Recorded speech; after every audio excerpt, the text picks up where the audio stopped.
मन में खुशी हम सजा कर रखी निक दिन मायत। मन में खुशी हम सजा कर रखी निक दिन मायत। शौख सहनता पूरा है तो शौख सहनता पूरा है निक दिन मायत। मन में खुशी हम सजा कर रखी निक दिन मायत। मन में खुशी हम सजा कर रखी निक दिन मायत।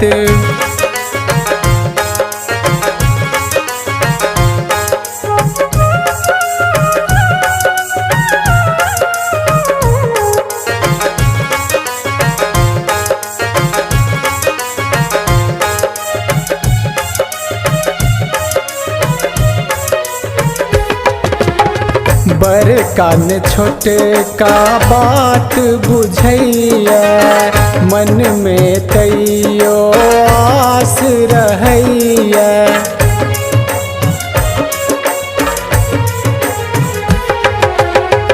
बड़का ने छोटे का बात बुझैया मन में तैयो आस रहैया।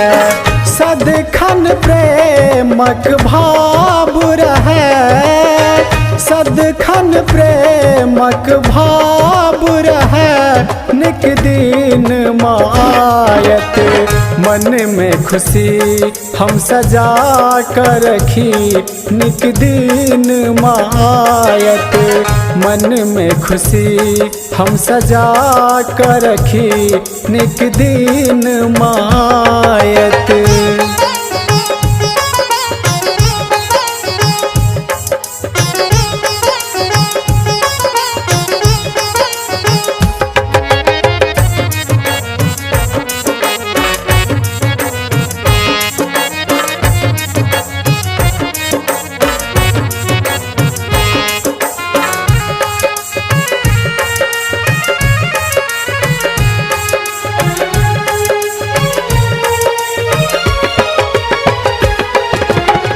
सगरो जग में गूंज उठल अच्छे घर घर के बस रीत बनल अच्छे।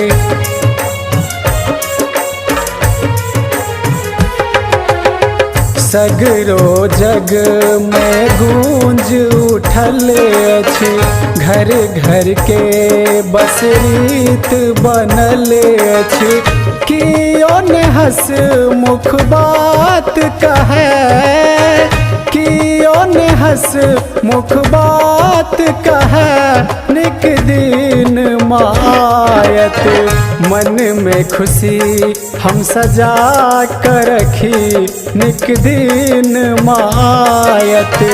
मन में खुशी हम सजा कर रखी निक दिन मायत।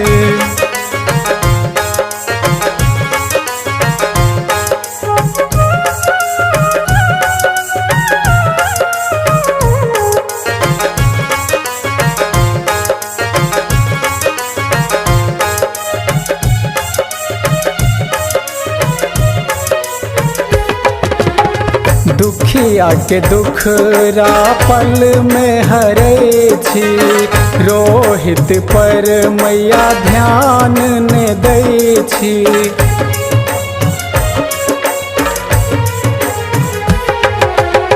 दुखिया के दुखरा पल में हरे छी रोहित पर मैया ध्यान ने दै छी। कहिया दीन सुदीन महत कहिया दीन सुदीन महत निक दिन मायत। मन में खुशी हम सजा कर रखी निक दिन मायत। मन में खुशी हम सजा कर रखी निक दिन मायत। शौख सहनता पूरा है तो शौख सहनता पूरा हैत निक दिन मायत। मन में खुशी हम सजा कर रखी निक दिन मायत। मन में खुशी हम सजा कर रखी निक दिन मायत।